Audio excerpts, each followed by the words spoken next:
All right, ladies and gentlemen, I had a nice healthy fill of, turns out to be chicken scampi instead of shrimp scampi. Had a nice healthy filling of that, so a couple of breadsticks, and a nice glass of zero sugar sweet tea. So now we go ahead and cap off today's reactions with JUJUTSU Kaisen. So let's begin, shall we? Yo, peoples! Kyushu92 here, and welcome back to yet another JUJUTSU Kaisen reaction. After today's chapter, we only have 2 more chapters left of JUJUTSU Kaisen, and then the series is over. So to give you a little bit of a recap of what happened in the last chapter, Sukuna lost. He lost completely. Yuji managed to separate Sukuna from Megumi, and separate the two, and Sukuna just disintegrated in Yuji's hands. Now, I said what I said about the last chapter, where it felt like it was very fast, like the pacing of everything that happened in a short amount of frames, in a short amount of panels, it seemed like it happened incredibly fast. But we are left with Megumi being with Yuji and Nobara again, and we are now convening with Kusakabe and Miwa, who I incorrectly called Mai. Mai was Maki's sister, who died in order to allow Maki to assume the position of, heavenly restriction and become the next Toji Fushiguro. But we have Kusakabe with Miwa and Momo, and we have Maki with Panda and Inumaki. And then we have Yuji, Megumi, and Nobara making their way as someone was screaming out, Yuta,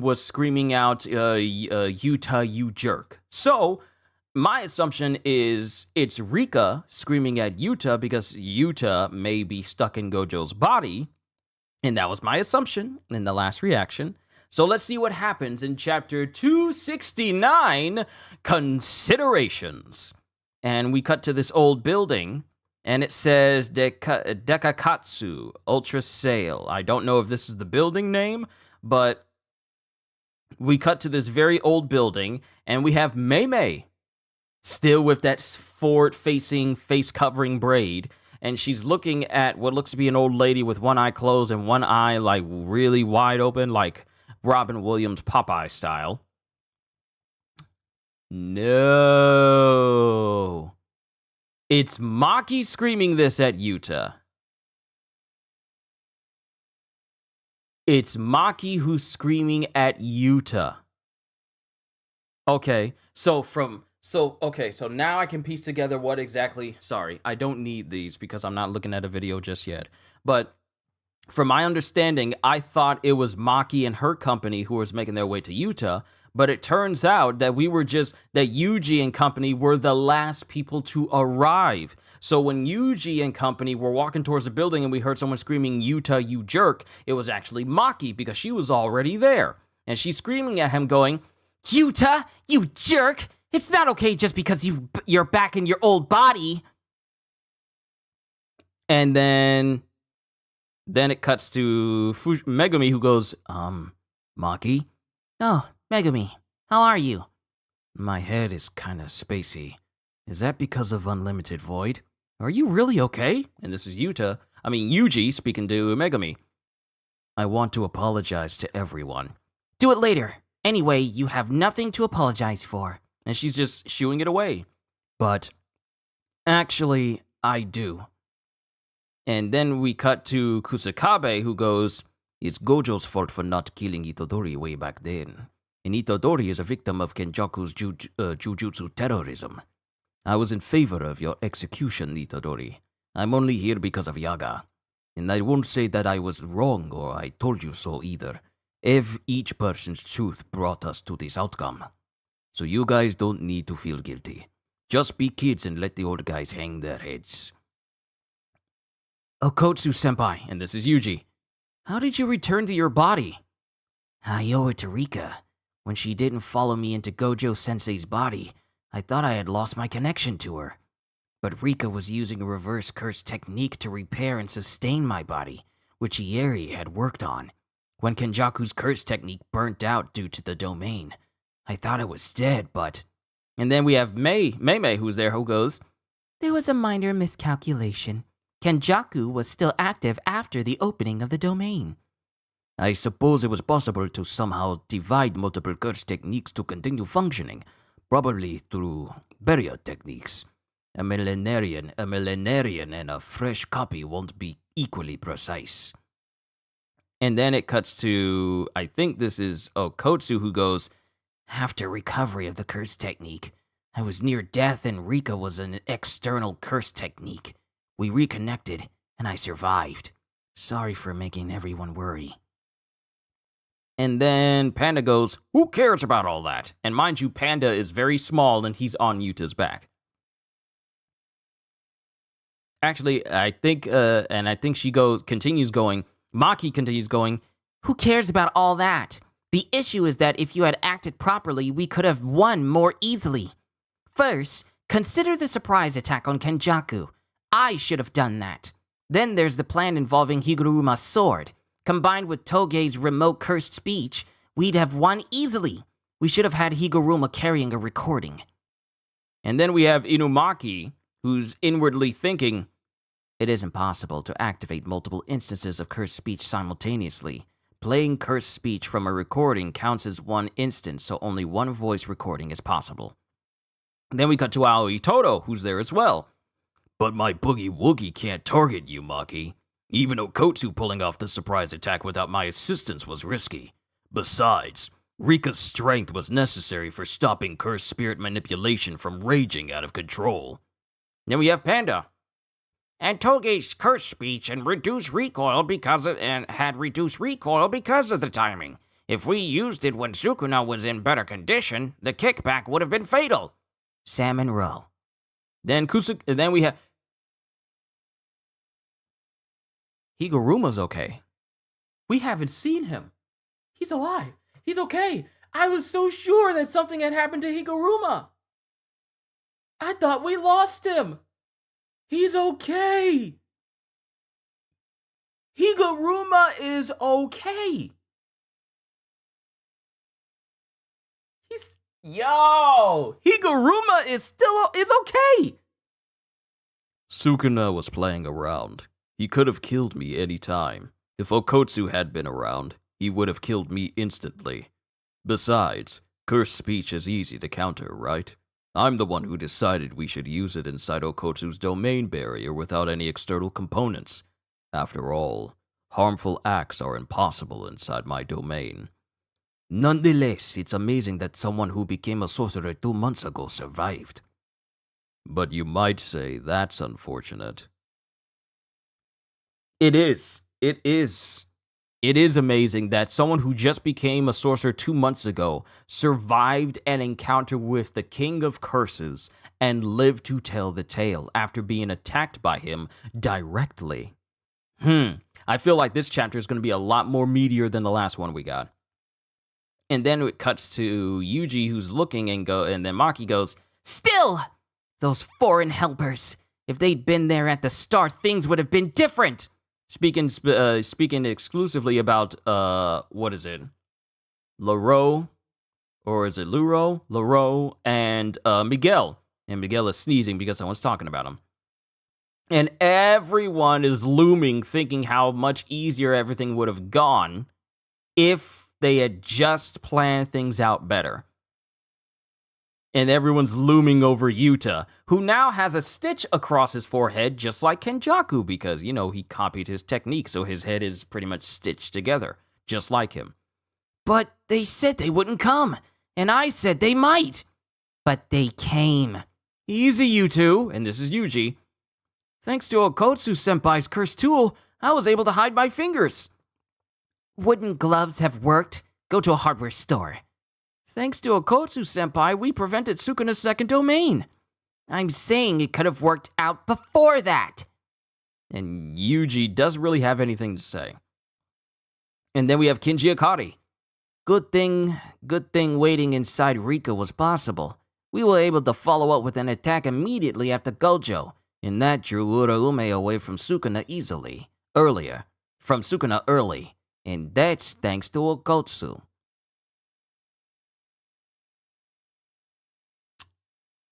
Okay, so we're able to follow up with an attack immediately after. Good thing waiting inside Rika was possible.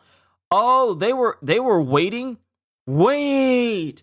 So that whole space where it had all the televisions, that was inside Rika the whole time? You can hide. There's a whole separate space inside of Rika that you can be in? Well, I learned something new today. I'm responsible too. I prepared with Miss May for Sukuna's domain, but I couldn't get a hold of Choso and Itadori. And then we have Kirara. A problem with curse technique area? No, the problem was less distance than Sukuna's cursed energy. In the center of that domain, Sukuna's cursed energy was too strong, so I failed to lock on to their cursed energy. And then we have Vino. I was there, but Ui got me out fast, so I'm to blame too. We should have been able to save Choso. But then I would have died. It's no one's fault. Then Maki again. I'm not trying to blame Yuta either. After all, Black Flash hit me twice. But this guy... never mind. And then it cuts to Miwa. I was scared stiff. I was on standby as Maki's marker and for domain countering. What if Todo-senpai's curse technique had only saved me? You're the one who said you wouldn't join combat. And I didn't. Anyway, you'd have objected. Sorry. Then we have Momo. Sorry, I didn't do much. Well, your broom was a comfy ride. And then we have Kinji again. We're cutting to everyone. I wanted to take on Sukuna after finishing off Uraume. Uraume was tough. And then Nobara. I was asleep for a long time, so I can't say much. And then we have Ui going. We may each have our own regrets, but surely everyone agrees I was the MVP. And then Kirara goes, You panicked and left me. You're heavy, Kirara. And then Kirara immediately goes to try and kick Ui, but Kinji holds them back. That made things easier for your sister. My sister did hard work regarding new shadow style. Yet again, stealing the good part. And then Mei just sits down. Oh, I'm pretty sure there's going to be quite a few people that like the feet pics here. You got Mei sitting down going, Guilty as charged. After all, I can't exchange my life for money, and you can't bet with what you can exchange for money. New shadow style. Can't only certain people use that? Yes, that's right. A binding vow restricts it to one family. The inventor, Sadatsuna Ashiya, made it that way to prevent it from leaking to curse users. But generations changed, and new shadow style lost its public benefit, and simple domain became a trade secret. Both Nobara and Yuji are lost on this current conversation. In other words, the clan keeps a monopoly on it, invites disciples, and unreasonably enforces the binding vow. New shadow style is of great worth to sorcerers who have no curse techniques. And then it cuts to Todo, who has a narration going, Todo learned it from Tsukumo, who acquired it Mekamaru style. What's unreasonable about a binding vow forbidding the teaching of new shadow style to anyone but disciples? That... Oh wait, I think this is Kusa. I think who is saying this? Who is saying this? It's hard to tell. This might be Nobara. What's unreasonable about a binding vow forbidding the teaching of new shadow style to anyone but disciples? That's only part of it. You can't refuse summons to action from the head, among other complications. What's particularly tricky is lifespan. Because this is closer to a spell without limit than a binding vow or curse technique. New shadow style's head absorbs the lifespan of the disciples, supposedly. Lifespan? No one knows who new shadow style's head is. So while the contract concerning lifespan is a fact, no one knows how it's fulfilled. Some disciples are old men and women. If the head dies, a senior disciple will become the next one. But as long as the next head doesn't reveal their identity, no one will know who it is. And Kusakabe chimes in and goes, And only the leader can undo the various binding vows. As far as I know, there aren't any senior disciples who have information on the head. Maybe you mean there weren't any? and then Nobar goes, Then Kusakabe goes, I'm the current head of New Shadow Style. Kusakabe is the current head of New Shadow Style. He's the head. Has he been the head the whole time? The literal head of the New Shadow Style? But Miwa goes, So the simple domain binding vow and lifespan spell are no longer a problem. But you gotta leave some perks for new disciples! In time, Uyui will become the leader and rake in monthly fees from the disciples. What? You're so greedy, Big Sis! Even Jujutsu could be a subscription service.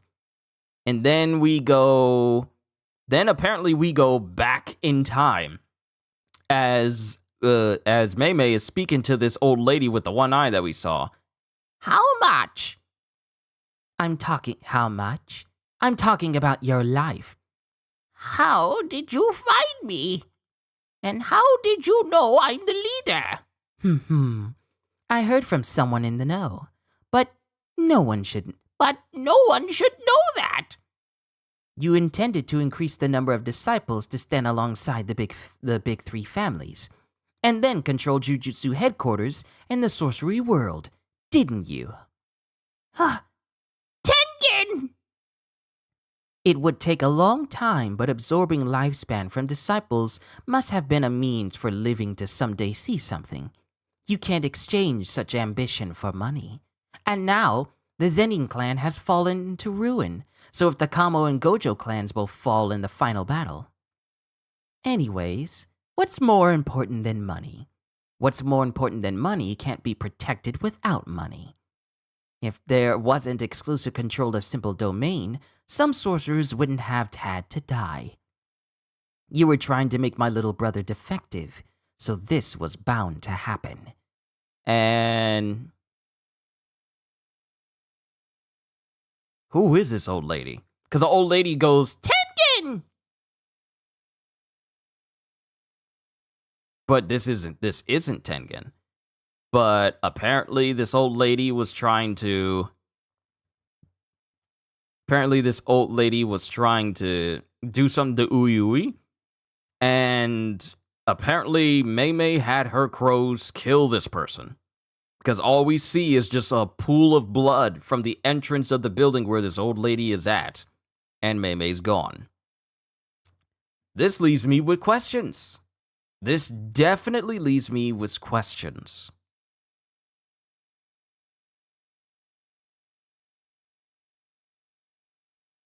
Blood froze, Tengen ratted her out. Exactly. Alright, CDs. Stream elements. This is yet another time.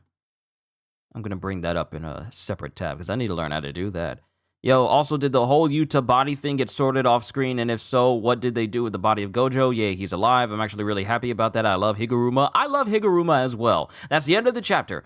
I wonder what Takaba is up to. LaRue and Miguel. Thank you. Yuji, okay, lovebirds, don't kill each other. Miwa and Momo, why are they here again? They're with Kusakabe. I wouldn't say she's weak. Is Mei Mei strong? I wouldn't say she's weak, but she definitely ain't nowhere near as strong as people like Gojo or Sukuna. No, but she is a special grade sorcerer, so she's definitely strong. Not just Uyui, but any simple... not just Uyui, but any simple domain user. Okay, now I understand why Mei Mei's here. Mei Mei's here to exact retribution against an individual who is trying to sap the lifespan from literally every domain user. Because this person is the former head of New Shadow Style. And then Kusakabe became the new head, if I'm understanding this correctly. You miss a panel where the birds flocks around, and she said something about the Zenin clan. No, I did not. Because I read it. I read all of that. It would take a long time, but absorbing lifespan from disciples must have been a means for living to someday see something. You can't exchange such ambition for money, and now the Zenin clan has fallen to ruin. I read that. So if the Kamo and Gojo clans will fall in the final battle... Anyways, what's more important than money can't be protected without money. If there wasn't exclusive control of simple domain, some sorcerers wouldn't have had to die. You were trying to make my little brother defective, so this was bound to happen. You intended to increase the number of disciples to stand alongside the big three families and then control Jujutsu headquarters and the sorcerer world. So literally, this person was just... Takaba is dead. In his last chapter with Kenjaku, he said he'd die happy, now having truly reached his goal as a comedian. Yes, by killing her, Kusakabe got the position, and now anyone can learn it from him without binding vows and life-stealing. So, what is insane here is that this old lady was the head of New Shadow Style all this time, sapping away the lifespans of anyone that knows New Shadow Style.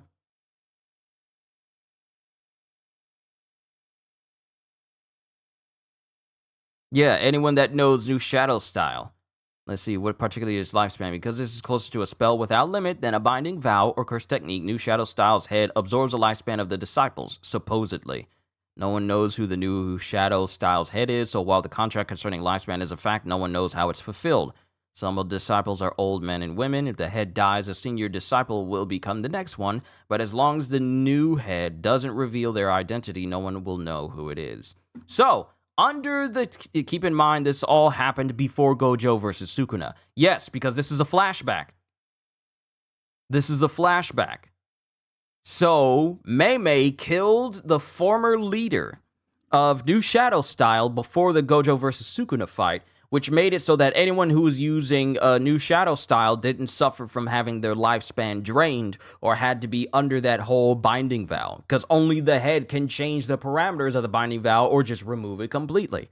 So, with everyone using New Shadow Style during the entirety of that fight with Sukuna, they didn't have to worry about their lifespans being drained because Mei killed the former leader, and Kusakabe was the new leader in their stead. So now Kusakabe is the new head of New Shadow Style, only without the life-draining binding vow limitations, which is good. And I feel this was actually really personal for Mei because her brother Ui was, kind of lumped in there as well. So a little bit of a retribution. In Miwa panel also says they cannot disobey the head's order to mobilize, meaning there would be her private army to take over society. Exactly. Those who follow the New Shadow Style head, they would have no choice but to follow their orders. And if their orders are to take down all the big families, or if all the big families are, gone, there's no one really left to oppose the New Shadow Style leader from taking over all of Jujutsu society and just wreaking havoc or ruling over it, because with all of the other families potentially gone, there's not much standing in the way of that. And don't let it be like a massive multitude of disciples that just follow along with the head. They would have no choice but to follow that person's orders. So Mei just straight up killed that individual. Kashimo could have just been a good boy and teach them Hollow Wicker Basket.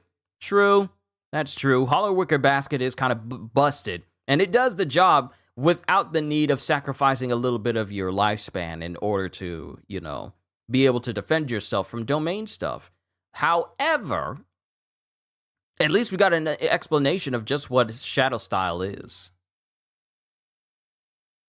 Let me see. Oh, my bad. You read it fast. I didn't catch that. In the meantime, I like the chapter, but did we really need this whole plot line introduced and solved in this chapter? If this plot line was introduced prior to now, I understand, but we didn't know this until this chapter. True. We didn't know any of this stuff was happening until this chapter, but you got to think about what story relevance would it have had for us to bring up a plot point of someone trying to, you know, take New Shadow Style and then just be in the hopes that everyone else would die out so that their disciples would be there for them and they can just take over the rest of the Jujutsu headquarters and all of Jujutsu society.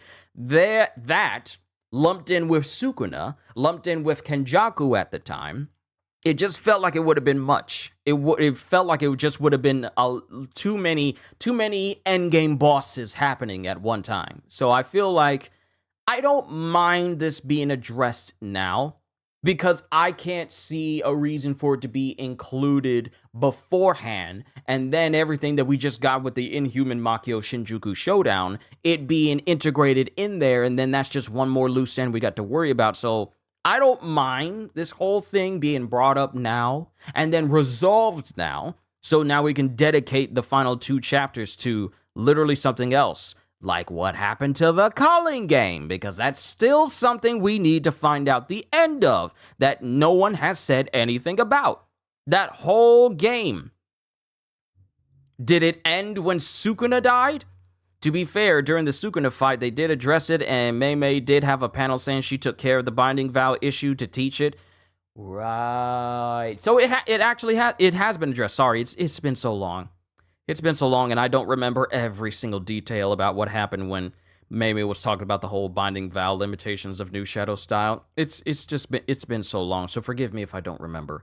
But I'm glad that they bring this up now. So that's one thing. Like, oh, okay, interesting.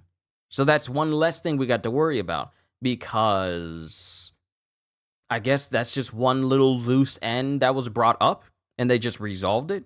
So, bottom line is, at least Kusakabe is the new head, and he's not enforcing that rule that the previous leader did in the hopes of trying to take over all of Jujutsu. So that's one less thing we got to worry about. However, there is still, and a lot of things got resolved in this whole fight, like, if you did this, then this would have turned out better. If you did that, this would have turned out better. And there's who's to say what would have happened if things went the way they did, the way Maki thought that they would have gone. Who's to say that we could see the end of Jujutsu right now if it went just that smoothly? No one can know. All I do know is we got 2 chapters left. And though this seems like a bit of Miwa being used as a target for Todo to teleport Maki while she grabbed her was genius, since Maki herself can't be a target for Boogie Woogie. Exactly, because she lacks any cursed energy for Todo to move around at all. She is literally devoid of cursed energy, so cursed energy techniques that require a cursed energy source to use, or a target with cursed energy to use, it won't do anything. It's like Goku when he needs to use instant transmission. He needs to lock on to a certain energy source, concentrate, and then teleport straight to it. That is how it is with Todo and his Boogie Woogie. It needs a certain cursed energy target in order for it to really work. But if it's devoid of cursed energy, then it won't work. But if the person without cursed energy is holding on to a person with cursed energy, then you get an en masse teleportation. So there's that. So I will say this, though. This chapter is better than the last. I feel like the pacing for this one specifically...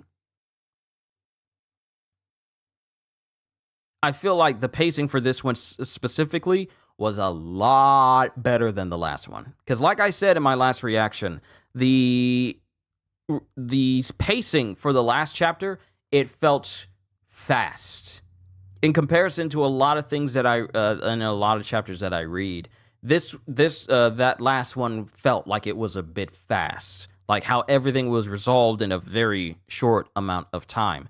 But this one is definitely better than this one. Sure, there's still some things going on. There's still some loose ends that need to be tied up, like explain what happened to the Culling game and just what exactly where is Tengen, because he was taken. So that's something that is still concerning. So hopefully these last 2 chapters will wrap up everything, and then I'll give my final words on Jujutsu when we reach that point. I will say this, though. I am still shocked that Higuruma is still alive. Because I was so convinced that when he got slashed by Sukuna point blank, that was the end of him. I was so convinced that was the end of him. But he's still alive. And the only thing he has to really show for it is like some bandages and what seems to be an arm and a sling. But I'm glad he's back. Dude became a sorcerer in 2 months and had such a firm grasp on it that he was able to stand against, with everyone else who have trained their butts off for who knows how long. And he was able to stand toe-to-toe with literally everyone else because not only is his domain expansion incredibly strong, but he himself is incredibly strong as well, picking up on everything Jujutsu related in a fraction of the time it takes to learn it because the dude is literally... uh-oh.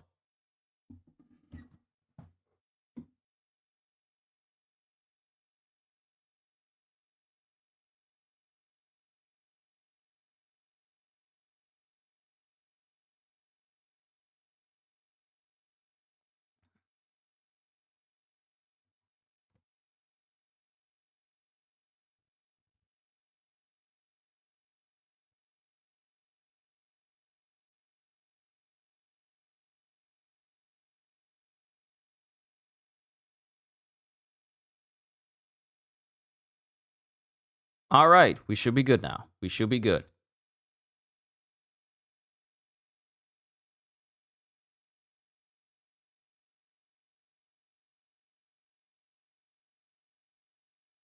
We should be good. Sorry about that, everybody.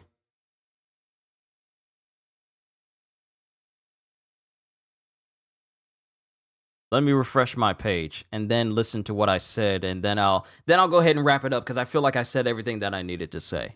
Let me make sure that it's actually showing me. All right, cool. I had to unplug my Ethernet cable that was connected to my laptop and then just plug it back in. I had to put it back in there in order to get it going again. But yeah, apologies for that. Let me roll it back to what I said before. People are probably mad Higuruma is alive, but I'm not. I'm quite happy he is. I'm just surprised that he's alive.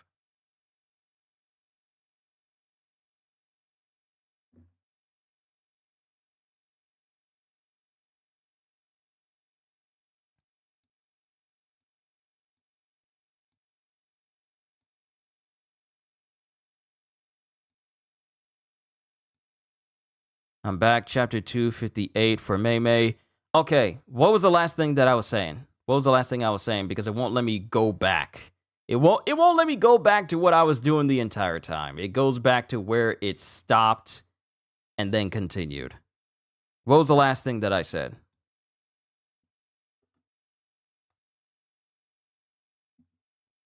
Because I refreshed my page so it reset my progress.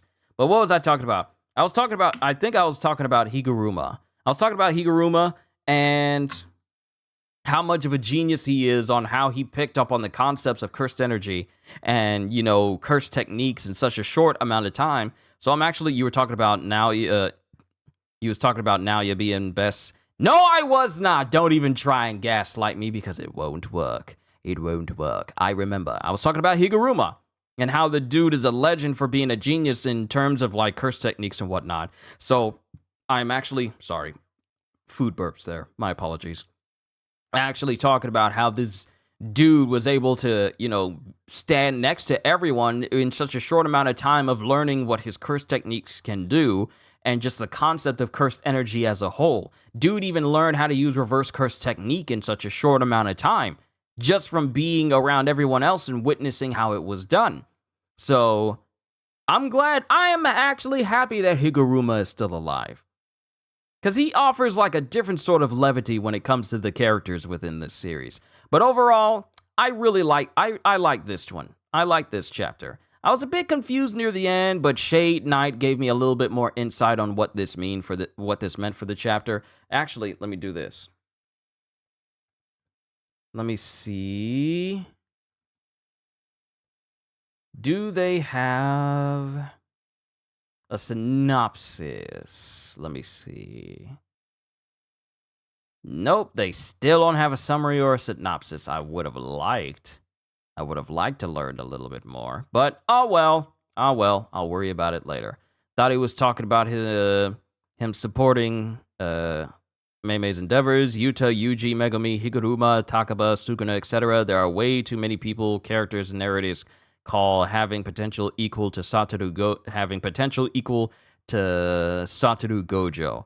Yeah, there's a lot of people. Yuta, Yuji, Megumi, Higuruma, Takaba, Sukuna. Way too many people. Yeah, there's a lot of people. There are quite a few people who have been called to have potential right next to Gojo. Yet at the same time, we still hold Gojo on a separate plane simply because it's Gojo. But yes, it's just it's just, I don't want to get into the playing field of like Gojo's is the cream of the crop, even though technically he is because of his powers. Man, I'm gonna have to accept Gojo is dead. Yeah, Gojo is dead.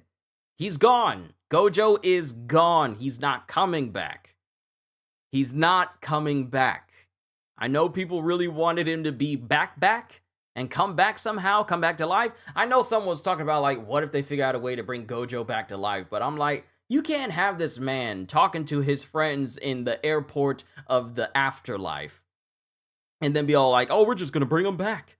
So, yeah, he's gone. He's gone. But yeah, there are quite a few people that have been called to have potential equal to Satoru Gojo, which really isn't shocking because as powerful as Limitless is, that's still... My stream cut? Huh?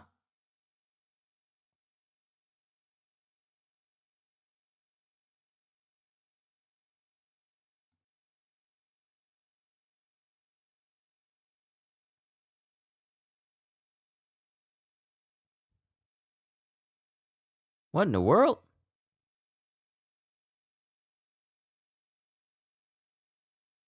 What is going on?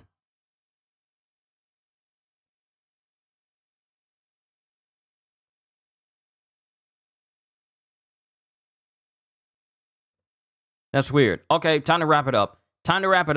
It didn't leave even when I wanted to. When I think about Mei, I see you on TV, but on phone, it cut off. Okay, you're back. It's weird. I refreshed my page. OBS didn't say it dropped any frames. It's running fine. It's weird. Okay, I think that's a sign for me to wrap it up. If Tengen had Toji or Maki as a star plasma vessel, she'd be equal to Gojo too? Exactly. Yes. All right, so... long story short, I'm looking at Inuyasha Movie 3, Sword of an Honorable Ruler?